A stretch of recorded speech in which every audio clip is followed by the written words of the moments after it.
Get ready, sneaker fans. Nike is reviving one of its most iconic material trends with the upcoming Nike Dunk Low Triple Black Corduroy.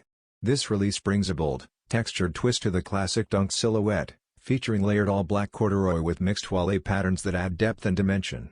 A matte suede swoosh and heel tab elevate the premium feel, while the only contrast is a small red Nike tongue tag, giving the pair a subtle pop.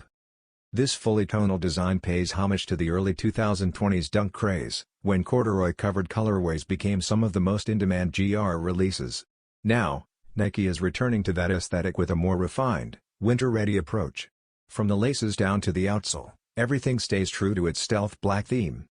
Expected to drop in the first half of 2026 via Nike.com and select retailers, this model is set to be a must-watch release for collectors, corduroy lovers, and dunk enthusiasts.